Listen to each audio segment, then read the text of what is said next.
Muito bom dia. Um vento nas costas aqui, para um velhinho como eu. Amarrado velhinho, né?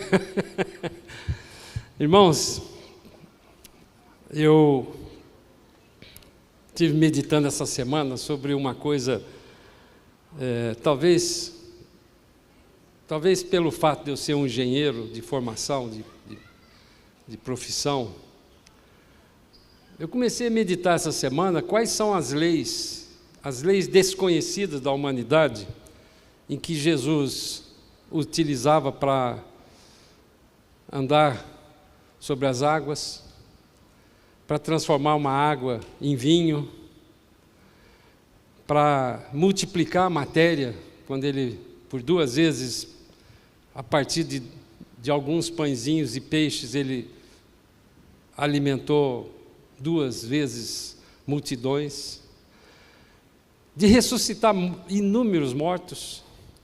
Na Bíblia tem alguns casos que ele ressuscitou, mas o mais impressionante é que ele pegou Lázaro, que tinha já 4 dias, estava em decomposição, e ele, apenas com a palavra, ele recriou instantaneamente Lázaro. Lázaro, sai para fora! Quais são essas leis que Jesus utiliza, que nós não conhecemos? Porque eu, como engenheiro, aprendi química, física, termodinâmica, leis que, na verdade, nós estamos, como homens, rotulando as coisas, mas elas foram criadas por Deus apenas pela palavra. Haja luz e houve luz. Eu lembrei daquela passagem que ele, já com o corpo glorificado, que é outra coisa que nós não sabemos explicar. Não é que era um espírito. Jesus, quando ressuscitou, ele já ressuscitou com o corpo glorificado. Então, não na hora que ele ressuscitou, mas ele não deixou tocar nele. Falou, eu vou voltar aqui com o corpo glorificado. Falou para Maria. Então, eu fiquei meditando nisso, aliás, nunca tinha pensado sobre isso. E o Espírito Santo de Deus foi falando comigo essa semana que ele vai curar muitas pessoas hoje aqui. Você crê isso, irmãos? Eu tenho visto algumas pessoas aqui, como o Ronaldo ali, que está aqui conosco e ainda não foi curado, mas Deus me falou que ele vai curar muitas pessoas. Nós cantamos hoje aqui, nós não combinamos quais são os hinos que eles cantam, de andar sobre as águas. Eu quero, então, antes de eu falar essa palavra, que eu quero resumir a palavra, porque na verdade eu quero orar, porque Deus falou que Ele vai fazer milagre, e eu creio, irmãos. Irmãos, eu me converti exatamente, Deus conhece cada um de nós. Deus conhece, Ele sabe como é que eu e você pensam, como nós pensamos. Para algumas pessoas, receber Jesus como Senhor e Salvador tem um jeito muito mais simples do como aconteceu comigo. Talvez porque eu tenha sido educado para olhar as leis naturais e ver que somente isso existia. Deus teve que pegar uma situação complicadíssima na nossa vida, que era curar uma filha que ficou 4 anos e meio sem dormir, com um decreto médico de que aquilo era uma doença incurável, cerebral, e que ninguém consegue ficar sem dormir. Então decretou que quando ela estiver na puberdade, ela vai ou ter um derrame cerebral ou ter um derrame renal. E Deus teve que pegar uma cura milagrosa como essa, porque a Bíblia diz que tem dom de cura e tem dons de milagre. O que é o dom de milagre? É aquele que o médico não sabe como curar, uma gripe. Se você ora por uma gripe, ela é um dom de cura. Mas alguns tipos de câncer, algumas doenças que a ciência ainda não sabe, ela é um dom de milagre. É uma maravilha que Deus faz. Então, naquele dia que, 9 de janeiro de 1981, às 11h30 da noite, quando Deus curou instantaneamente a minha filha, foi exatamente quando aquele leproso que chegou para Jesus, nós vamos ler isso aqui hoje, e Jesus apenas tocou nele, sabendo que você não podia tocar num leproso, e ele foi imediatamente curado. Então, muito de nós temos passado o tempo, você vai perdendo a perspectiva de crer, de que esse Deus ele tem leis desconhecidas que nós não conhecemos, mas que Ele usa essas leis. Então eu vou começar orando. Levanta, por favor. Eu quero orar aqui ainda e clamando. Senhor amado, o Senhor tem falado comigo essa semana, principalmente, que o Senhor quer curar pessoas. O Senhor quer trazer aqui hoje, Pai, maravilhas para que o nome de Jesus Cristo continue sendo glorificado. E eu quero aqui, portanto, nesta autoridade delegada que o Senhor tem dado a cada um de nós como crentes em Cristo Jesus, eu quero repreender na autoridade deste nome poderoso de Jesus Cristo todo espírito de incredulidade. Eu repreendo toda obra maligna de impedimento, todo dardo inflamado que vai na mente de qualquer uma das pessoas aqui, e que nesta manhã nós venhamos experimentar um poder sobrenatural do Senhor para a honra e para a glória do seu nome. Pode sentar, irmãos. Mateus 7, 24 diz assim. Preste atenção nessa passagem, que eu escolhi algumas passagens para fundamentar a nossa fé naquilo que nós vamos ver hoje com os nossos olhos. Mateus 7, 24 diz assim, que todo aquele, pois, que ouve as minhas palavras e as pratica, será comparado a um homem prudente que edificou a sua casa sobre a rocha. E caiu a chuva, transbordaram os rios, sopraram os ventos e deram com ímpeto contra aquela casa que não caiu, porque fora edificada sobre a rocha. O engenheiro, quando ele vai construir um prédio, uma casa, ele tem que procurar o solo mais duro que tem. Se possível, rocha. Quando você coloca na rocha, nada é abalado, a não ser um terremoto que rompe a rocha. Você que vai à praia, você que observou que a areia ela não tem coesão. A areia é um tipo de solo que não tem coesão. A argila, por exemplo, ela tem um tipo de material que traz coesão.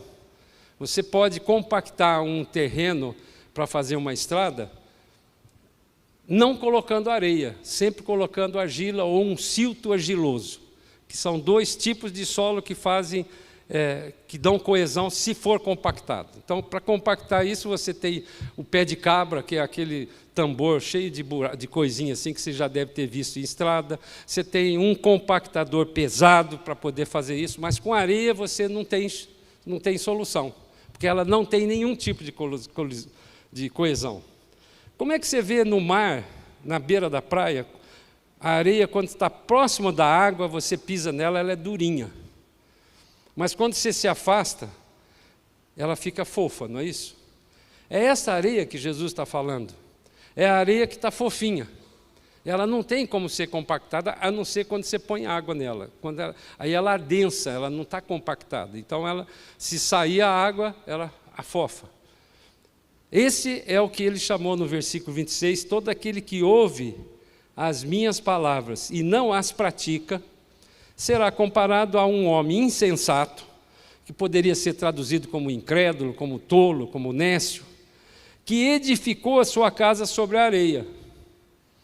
E caiu a chuva, transbordaram os rios, sopraram os ventos e deram com ímpeto contra aquela casa, e ela desabou, sendo grande a sua ruína.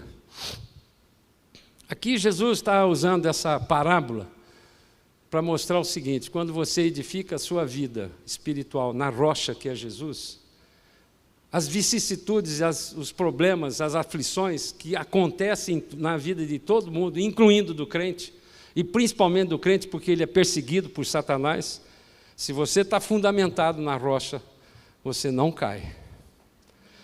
E Jesus, é importante a gente ver no ponto de vista, a locação disso aqui. Quando foi que ele falou isso? Ele subiu ao monte, tinha uma multidão e ele deu uma informação do que é que ele pensava, do que era o Evangelho, o chamado Sermão do Monte. Logo depois do Sermão do Monte é que ele foi falar sobre isto. Aqui Jesus fala de dois tipos de pessoas: o prudente, que eu poderia, como eu disse, traduzir como sábio, e o insensato, que seria o incrédulo, o nécio, o tolo. Qual que é a diferença desses dois? O prudente ouviu, assim como o insensato. Ele ouviu a palavra, mas ele praticou. O que eu quero fazer hoje com você é praticar aquilo que a palavra de Deus diz. É simples isso. O Evangelho tem sido complicado demais porque as pessoas estão substituindo o lugar de Jesus. E o insensato é o que ouve as palavras e não as pratica. Então a ênfase que Jesus está dando aqui é a prática da palavra. Se você crê no que está acontecendo na sua vida de transformação, que o Espírito Santo de Deus habita dentro de você, se você crê que quando você declarou com a boca e creu com o coração e Ele transformou a sua vida, e a partir desse momento o Espírito Santo de Deus entra dentro da sua vida, se você crê que nós fazemos parte de um corpo cuja cabeça é Jesus, chamado igreja. Outro dia eu preguei uma mensagem que a igreja não é edifício. A igreja se perdeu porque ela entendeu que a igreja é como uma instituição e não como um corpo. E um corpo ele se movimenta, ele age, ele funciona, ele não fica estático. E a cilada que Satanás tem feito na vida da igreja é transformar a igreja em instituição poderosa, em instituição que faz as coisas, e quando vier a perseguição, não tem mais prédio. Mas acaba a igreja? Nunca acabou a igreja, porque ela começou na perseguição. Então, o dicionário de Aurélio define prática como o ato ou efeito de praticar ou de executar. É uma rotina, é um hábito. Nós já falamos sobre isso, viver na forma sobrenatural, que é andar numa lei desconhecida por nós, tem que ser natural na vida do crente. Mas antes disso, antes dessa parábola, um pouquinho depois que acabou o Sermão do Monte, Jesus alertou sobre os falsos profetas. E toda vez que eu leio a Bíblia, que eu começo a perceber que nesse contexto do que ele está dando de mensagem, há uma sequência dessa, e eu paro para pensar. Leia aqui agora comigo no capítulo 7, no versículo 15 de Mateus, logo depois do Sermão do Monte, antes dele falar dessa parábola que nós começamos a falar no versículo 24, ele diz assim: acautelai-vos dos falsos profetas, que vos apresento disfarçado em ovelhas, mas por dentro são lobos roubadores. Pelos seus frutos os conhecereis. Colhem-se porventura uvas dos espinheiros ou figo dos abrolhos? Assim, toda boa árvore produz bons frutos, porém a árvore má produz frutos maus. Não pode a árvore boa produzir frutos maus, e nem a árvore má produzir frutos bons. Toda árvore que não produz bom fruto é cortada e lançada ao fogo. Assim, pois, pelos seus frutos os conhecereis. Nem todo o que me diz, Senhor, Senhor, entrará no reino dos céus, mas aquele que faz a vontade do meu Pai que está nos céus. Muitos naquele dia, e ele fala naquele dia, é o dia que ele vier buscar a igreja, que vai ficar, esse tipo de falso profeta vai ficar na tribulação, ou quando ele voltar com a igreja para julgar o mundo, depois de mil anos após a tribulação. Versículo 21, ele continua: nem todos que me dizem Senhor, Senhor entrará no reino do céu, mas aquele que faz a vontade do meu Pai que está nos céus. Muitos naquele dia hão de me dizer: Senhor, Senhor, porventura não temos nós profetizado em teu nome? E em teu nome não expelimos demônios? E em teu nome não fizemos muitos milagres? E olha como é surpreendente esse versículo 23. E então lhes direi explicitamente: nunca vos conheci, apartai-vos de mim os que praticais a iniquidade. Todas as vezes que eu li esse versículo eu ficava em dúvida: Senhor, como é que eu sei o que é que pratica corretamente e o que não pratica corretamente. Esse verbo praticar aqui é diferente daquela primeira palavra que nós lemos, e é por isso que eu li inicialmente o versículo 24, que é a sequência dessa aqui, que fala a prática do homem que ouve, que é o homem prudente. Essa palavra prática aqui, no original, ela tem o sentido de modelar com cuidado. Você fazer alguma coisa com muito cuidado, com muita atenção, sabendo que aquilo é santificado, que aquilo não é uma coisa relaxada que você faz. Quando você crê na palavra do Senhor, quando você crê e declara com a sua boca e recebe o Espírito Santo de Deus, a partir dali, tudo aquilo que acontece na minha e na sua vida tem que estar debaixo de uma lei desconhecida, mas que você tem que crer, que sabendo que o Espírito Santo que habita dentro de você, Ele é que faz isso. Então há aqui uma motivação. E quando eu descobri nessa passagem, que essa palavra que foi traduzida por praticar, ela não é a mesma palavra, aí eu comecei a compreender que esta palavra aqui, no original, a primeira palavra que tem o sentido de modelar, de fazer com cuidado, eu não sei se essa é a pronúncia em grego, mas é poiel. Poiel é você tomar muito cuidado, modelar, fazer com muito cuidado. Agora essa segunda, que é ergazomai. Ergazomai essa é uma palavra grega que tem dois sentidos completamente diferentes. Um deles você pega uma cadeira ergométrica. É essa palavra, é uma cadeira confortável. Mas tem um outro sentido que não tem nada a ver com isso, que é fazer negócio. Então, como Deus é que conhece o nosso coração, se você, em nome de Jesus, expelir demônio, em nome de Jesus, fizer milagres, em nome de Jesus, curar enfermos, mas quando a sua motivação é para você aparecer, o verbo usado aqui é ergazomai. Irmãos, os frutos é que demonstram o que acontece. A motivação do seu coração tem que ser, não porque, vamos dizer, que se eu chegasse aqui agora e eu sei que Deus vai fazer milagre, porque Deus tem feito milagres, e eu começasse a me achar o curandeiro. Vocês lembram de uma história que eu contei que foi muito engraçada, logo que eu me converti? Eu fui orar lá em Juiz de Fora para um irmão que estava com leucemia e estava já com 37 quilos no hospital. E eu, quando cheguei lá, o irmão dele, que era meu chefe na empresa que eu trabalhava, eu tinha 1 ano e pouco de convertido, irmãos. Eu não estava programado para contar essa história, mas eu creio que o Espírito Santo vai falar com vocês. Eu não tinha ideia do que era aquilo, e quando eu pedi um sinal que o dia que esse moço, que era o meu chefe, me chamasse para orar, eu iria lá e Deus ia curar aquele homem. E eu fiquei passando alguns meses esperando ele me chamar, e ele não falava nada. Aliás, ao contrário, ele proibiu de falar do irmão, que ele estava já nas últimas. O irmão dele era um estudante muito querido lá na faculdade de odontologia, lá em Juiz de Fora. Toda a escola ia lá todos os dias no hospital. O homem estava com 37 quilos, deitado numa cama, cheio de bereba na cara, porque era uma leucemia muito forte.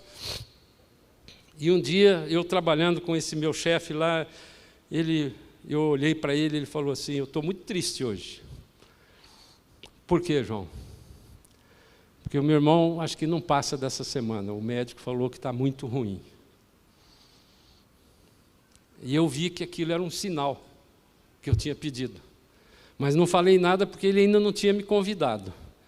Aí ele falou: Caio, eu conheço você há tanto tempo e você parece que foi feita uma lavagem cerebral na sua cabeça, que você só fala desse Deus, você fala de Jesus, você só canta, você crê nisso aí, a sua filha foi curada. Será que você não pode ir lá orar com ele? Eu fiquei tão animado, irmãos. Liguei falei, pega o Pará o nosso motorista, pega o Pará com a perua e vamos eu, você, a Raquel e a sua esposa, esqueci o nome dela, e fomos para Juiz de Fora. Eu estava construindo aquela rodovia aqui da Ayrton Senna. Quando nós chegamos na cidade, ele me deixou no hotel para baixar a mala lá, porque nós íamos dormir naquela noite. E eu abri a Bíblia e Deus falou para mim, eu vou curar esse homem. Eu fiquei tão entusiasmado, irmãos, eu tinha 1 ano de convertido. E quando nós chegamos chegando no hospital, tinha uma multidão, sei lá, eu chamo de multidão, mas tinha umas 300 pessoas na rua esperando o curandeiro que veio de São Paulo. Eu fiquei apavorado. Sabe por que eu fiquei apavorado? Porque eu falei, como é que vai ser a minha vida depois que for curado esse moço? Eu tinha tanta certeza que ele ia ser curado, que eu estava meio preocupado, era no dia seguinte, o que ia acontecer comigo? Eu ia deixar de ser engenheiro? Eu ia virar um curandeiro? Eu estava não preocupado eu tinha tanta certeza que ia acontecer aquilo, que eu estava preocupado com o que ia acontecer depois. E vocês sabem que eu tenho muita dificuldade de mexer com a morte, com as pessoas, assim, com doença. Acho que é por isso que eu sou engenheiro. Eu, então, entrei e a Raquel tinha botado um potinho de óleo. Quando eu entrei na sala, no quarto do menino, eu olhei ele cheio daquelas... Eu me lembrei daquela história do leproso, né? Eu falei, assim como Jesus botou a mão naquele leproso, eu tenho que botar a mão nessas feridas. E eu peguei o óleo, encharquei a minha mão de óleo e botei na testa dele, fiz uma oração assim, Senhor, cura esse menino em nome de Jesus. Amém. E o João olhou para mim e falou, só isso? Só isso, tchau. Virei as costas e fui embora. Eu queria ir embora dali. E fomos embora para o hotel, e ali eu fiquei sem falar nem com a Raquel. Daí a meia hora me liga o João. Caio, quando ele tocou o telefone, eu falei assim, morreu. Irmãos, não é assim que funciona na cabeça da gente? Ele falou, o médico passou aqui, deu alta para ele, ele quer comer uma feijoada.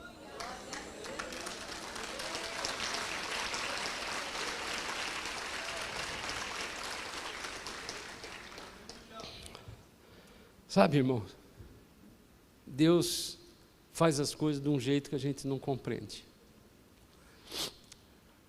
Quando Jesus alertou que a motivação errada, essa prática, essa palavra aqui de fazer negócio, é como se o curandeiro, que eu vou chamar assim, praticasse isso de uma motivação errada. Bom, então agora, se ele foi curado, agora, aí no meu coração aconteceu o seguinte, poxa, esse negócio funciona mesmo, então não vai ter mais doença na minha vida. E fui embora. Fomos lá, comemos uma feijoada com eles, aquela alegria, aceitaram Jesus, o menino aceitou Jesus, fomos embora. Né? Passado 10 dias ou 15 dias, não sei quanto foi, eu recebo o telefonema. O menino morreu. Hoje, irmãos, eu compreendo o que aconteceu.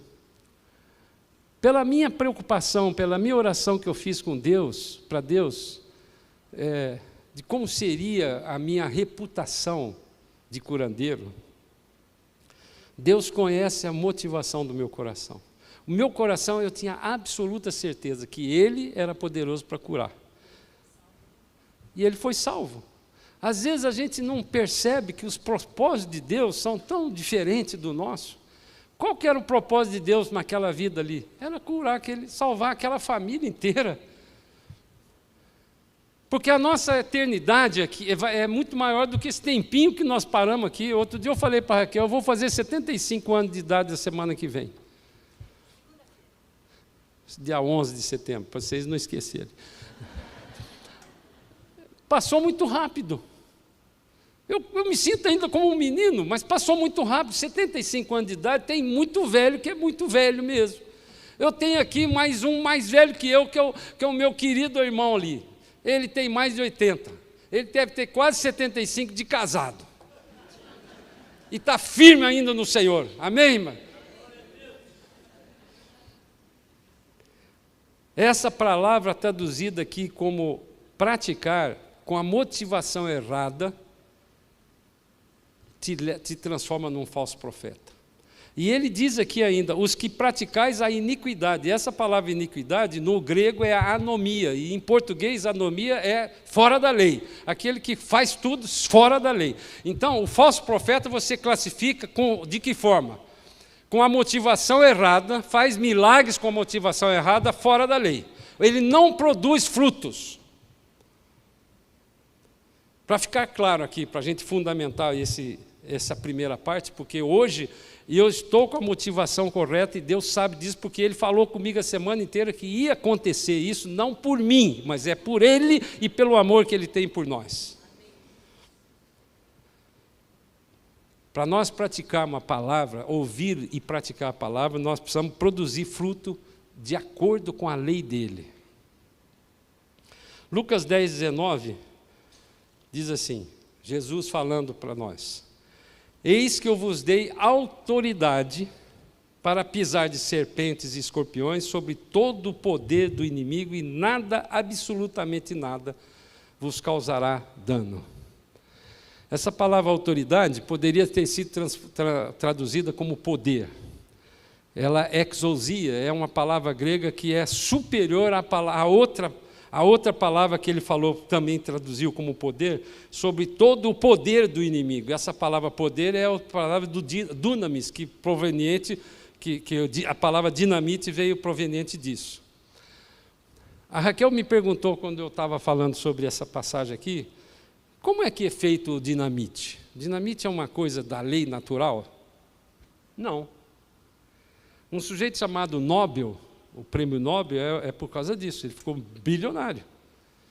Ele descobriu o dinamite, ele inventou o dinamite. Ele pegou a pólvora que ele tinha descoberto, que foram os chineses que fizeram a pólvora. A pólvora é um produto que é feito a partir do enxofre, quer dizer, é uma coisa natural que está ali, é de uma lei natural, uma substância química natural, e ele então pegou a pólvora, que foi inventada lá pelos chineses, foi inventada, eles que descobriram a pólvora, e a pólvora, quando você põe fogo nela, ela faz uma porção ela é muito volátil, mas ela não explode. O dinamite é a pólvora condensada que dentro de um recipiente fechado, ele tem uma força absurda. Então, por exemplo, a gente usa muito pólvora na construção de estrada quando quer destruir uma rocha. Hoje eu estou dando aula de engenharia aqui. E você faz um furo, bota lá uma dinamite lá dentro, pega um rastrinho e joga ela, com aquela pressão ela explode e quebra a pedra. Então, não há nem a rocha, ela suporta o poder do dinamite. Mas esta palavra aqui que ele disse, que é exousia, é um poder delegado para mim, para você, que está dentro de mim e de você, que é o Espírito Santo de Deus. Ele é muito superior ao poder do dinamite, porque o dinamite foi feito pelo homem. Mas o poder da exousia, o poder de Jesus, ele é muito maior. Eu quero então terminar essa introdução aqui dizendo que a obra do Espírito Santo de Deus, que ainda atua na igreja como corpo de Cristo, ela é uma extensão do ministério de Jesus. Jesus morreu e falou, eu vou, mas vou mandar o Espírito Santo e ele vai ficar dentro de vós, ele é o Consolador. O Espírito Santo é a própria pessoa de Jesus Cristo dentro de mim e de você. E ele precisa do corpo dele, que é a igreja, para continuar agindo. Nós fomos perdendo essa perspectiva porque a igreja não é, eu repito, não é isso daqui, não é uma instituição, embora isso aqui tudo seja muito bom para nós. Amém? Marcos 16, 17, ele disse assim, esses sinais hão de acompanhar aqueles que creem. Em meu nome expelirão demônios, falarão novas línguas, pegarão em serpentes, e se alguma coisa mortífera beberem, não lhes fará mal. E se impuserem as mãos sobre os enfermos, eles serão curados. Essa é uma promessa que Deus tem para mim e para você. Você precisa pagar o mico mesmo, sabendo que não sou eu que faço, mas é Ele que faz. Eu quero terminar aqui essa palavra, dizendo o seguinte, Mateus 8:1, quer dizer, na continuidade desses dois trechos que nós já falamos, diz assim, ora, descendo ele do monte, falando de Jesus, grandes multidões o seguiram. Ou seja, ele passou aquele sermão do monte com aquela multidão, e eles foram andando, e ele continuou ensinando, e no versículo 2 diz: e eis que um leproso, tendo se aproximado, adorou-o, dizendo: Senhor, se quiseres, podes purificar-me. E Jesus, estendendo a mão, tocou-lhe, dizendo: eu quero, fica limpo. E imediatamente ele ficou limpo da sua lepra. Eu pergunto, qual que é a lei que eu não conheço, que você não conhece, que Jesus utilizou para fazer isso, para restaurar completamente aquela pessoa? A palavra dele: eu quero. E ele continuou no versículo 5, tendo Jesus entrado em Cafarnaum, ele está andando, ele está movendo, a igreja tem que mover, a cabeça é ele. Apresentou-se-lhe um centurião, olha aqui que coisa impressionante, implorando: Senhor, o meu criado, olha o coração desse homem, era um homem importante, era um centurião, um chefe militar do poder romano que mandava ali naquela época, e ele estava preocupado com o servo dele.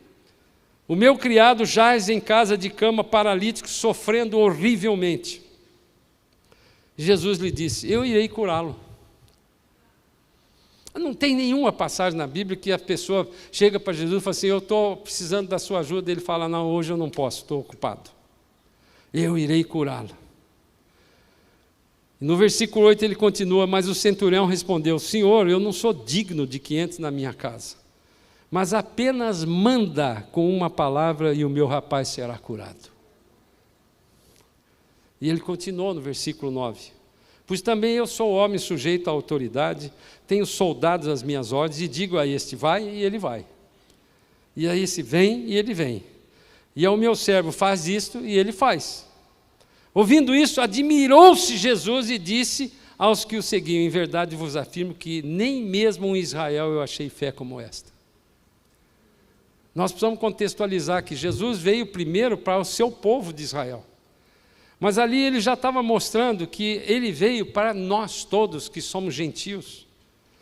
O que foi que trouxe a admiração de Jesus na fé desse centurião?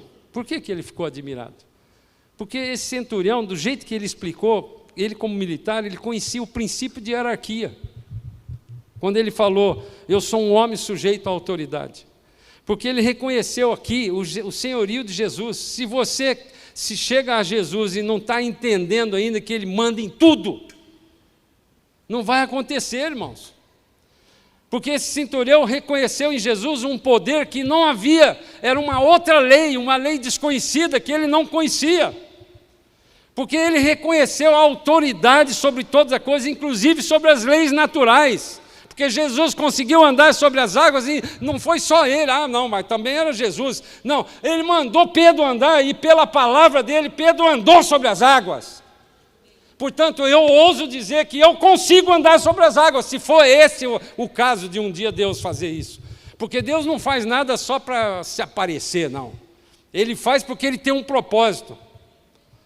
Esse centurião, ele reconheceu a misericórdia de Jesus. Não há nenhuma pessoa que chega a Jesus: Senhor, eu quero ser curado, e ele não cura. Ele disse: eu irei curá-lo. Então eu quero resumir isso aqui, antes de orar. O que é que nós aprendemos aqui hoje com essa palavra? Que quando nós cremos na palavra de Deus, nós devemos praticar, irmãos. Eu acho que esse é o desafio que Deus quer que eu e você tenhamos hoje. Nós estamos numa igreja que é dita renovada. Nós falamos em línguas estranhas. Nós expulsamos demônios. Tudo isso nós já experimentamos e temos experimentado na nossa igreja. E o que é que está faltando aqui para nós podermos ver com os nossos olhos os milagres que Deus tem para nós? Eu não estou falando só de cura, não, de qualquer área da nossa vida. Eu quero praticar hoje com você, com a sua fé e com a minha fé, a deixar que Deus, ficar olhando como ver o Espírito Santo de Deus vai agir hoje aqui. Nós aprendemos aqui que Jesus nos delegou um poder. Eu e você já temos esse poder, não precisamos fazer mais nada, irmãos. Aliás, não devemos fazer. Cada vez que eu e você vamos fazer alguma coisa para ajudar Jesus, você atrapalha. Nós aprendemos que é o Espírito Santo de Deus que habita em nós, que ele é a extensão do ministério de Jesus. Então o milagre continua existindo através do corpo de Cristo, que somos nós, e a cabeça é Jesus. Nós aprendemos aqui que Jesus fala, eu quero, então ele quer curar, que ele é misericordioso, que assim como esse centurião, eu quero surpreender Jesus hoje com a minha fé. Eu preciso reconhecer o senhorio dele, eu preciso reconhecer nele o seu poder, eu preciso reconhecer a sua autoridade, inclusive sobre essas leis naturais. Você quer experimentar isso, irmãos? Eu vou pedir, cadê o Moisés? Já foi embora? Eu queria... Eu vou fazer uma coisa, irmãos, eu vou descer aqui. Se você tem algum tipo de enfermidade, que você comigo vai crer que ele vai fazer hoje aqui, vem aqui na frente. Pode vir, irmãos, vem correndo que nós vamos tomar ceia. Depois que nós orarmos aqui, eu creio que você, quando for tomar ceia, você vai tomar ceia de uma perspectiva completamente diferente. Porque você vai ver com os seus olhos aquilo na prática. Irmãos, nós temos que ser práticos na nossa vida. A vida de crente não é uma coisa assim, eu vou lá para o meu trabalho, é uma coisa, mas quando eu estou na igreja é outra coisa. Não, o evangelho tem que ser prático. Ele tem que ser real, você tem que chegar e falar naturalmente para as pessoas. Você tá lá no seu trabalho, uma pessoa está lá com uma dificuldade como esse que eu contei para vocês. Eu tinha 1 ano de convertido, não tinha experiência, não era pastor, não era nada. Mas eu vi com os meus olhos aquele homem levantar no mesmo dia do leito daquela morte. Deus adiou a morte dele porque Deus tinha um propósito na vida dele. E na vida daquela família. Deus não faz uma coisa só. Então creia, irmãos, creia que Ele pode fazer as coisas, e onde eu puser as mãos sobre os enfermos, eles serão curados. Aqui tem uma multidão aqui, eu diria. Então na prática eu não vou conseguir botar as mãos em todos. Mas você põe a mão em você e creia que Deus vai curar, porque Ele me comunicou isso. Eu vou fazer uma obra de espanto nessa igreja hoje.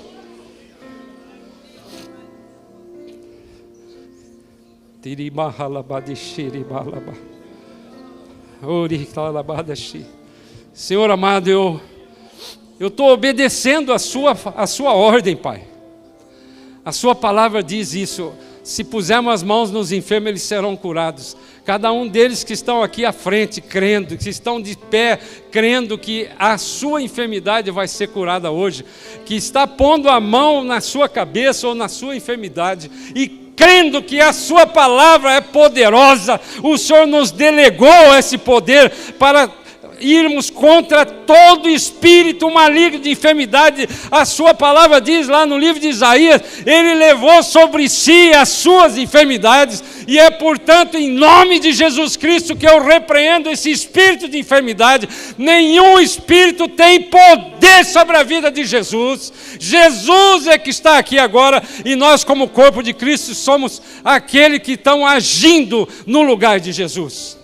O ministério de Jesus continua, assim como Ele fez enquanto Ele andou aqui como homem. Ele pode trazer um espírito de revelação, trazendo sobre esta mulher, agora no nome de Jesus, toda cura para a honra e para a glória do nome poderoso de Jesus. Eu creio, Pai, eu creio. Cura em nome de Jesus Cristo de Nazaré, aquele que é poderoso e que está ainda se movimentando através do seu corpo, que é a igreja, cuja cabeça é Ele. Pai, eu creio, Pai, faz uma obra de transformação, uma obra milagrosa, uma obra de espanto sobre essa igreja, sobre aqueles que estão nos vendo pelo YouTube. Senhor, eu creio, essa igreja não é uma igreja que está aqui apenas para entretenimento, não é uma igreja apenas para coisas que que traz conforto para nós. Nós estamos crendo no final dos tempos e eu sei que o Senhor vai fazer uma obra grande em cada uma dessas pessoas que está experimentando esse milagre, Pai. O Senhor vai fazer coisas grandiosas e eu declaro isso para a honra e para a glória de nome de Jesus. Senhor, eu coloco a vida do Carlos na sua mão, Pai. O Carlos, que é um amigo nosso, é um colaborador nosso. Senhor, essa enfermidade vai sair agora, no nome de Jesus. Nenhum espírito de enfermidade vai ter na vida do Carlos. Eu declaro isso, no nome poderoso de Jesus. Ele está curado agora, assim como o Senhor fez e tem feito muitas vezes, Pai. Eu creio, cura a vida do Carlos para a honra e glória do nome de Jesus. Senhor, eu faço isso também com o Ronaldo, Pai.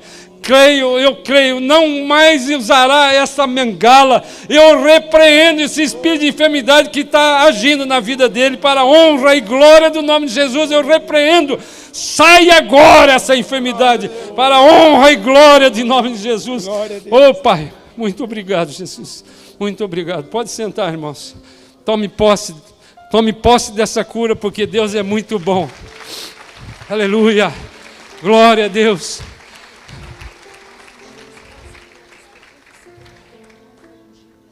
Tem alguém que não foi ungido, porque enquanto eu estava orando, eles ungiram. Tem alguém? Levante a mão rapidinho que eles vão ungir aí. Lá embaixo, né? Por favor.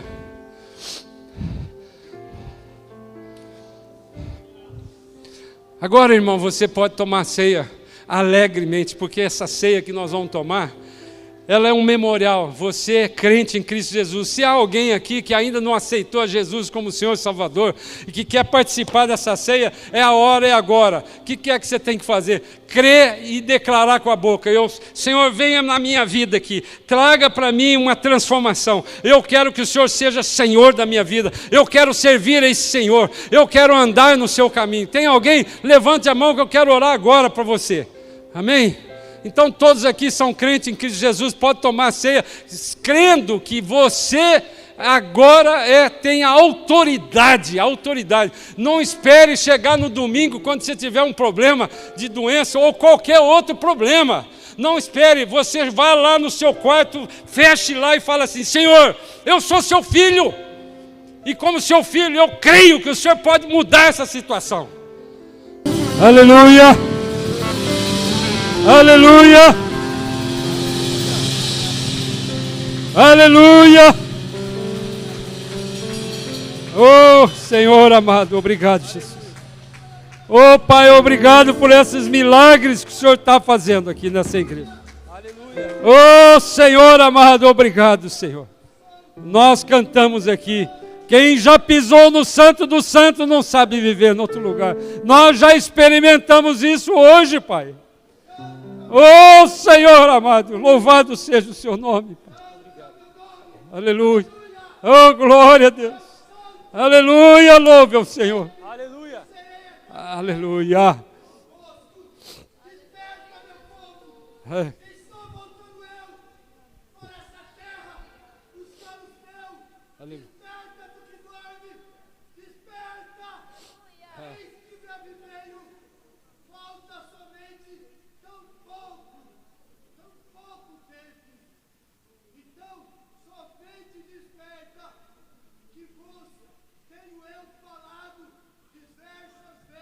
Aleluia.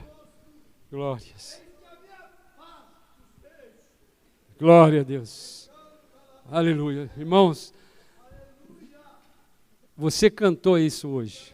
Você experimentou isso. Aquilo que Deus já tem feito na sua vida. Muitos aqui poderiam dar testemunho. Eu tenho visto alguns aqui que Deus tem feito essa semana milagres. E que estão disponível para dar um testemunho. Talvez a gente faça um dia um culto só de testemunho daquilo que Deus já tem feito. Mas saia daqui hoje com a certeza de que Ele fez hoje. E Ele vai fazer ainda durante essa semana. E como Deus, tudo que você pede para Deus, Ele não dá só aquilo que Ele pede, que você pede. Ele dá mais.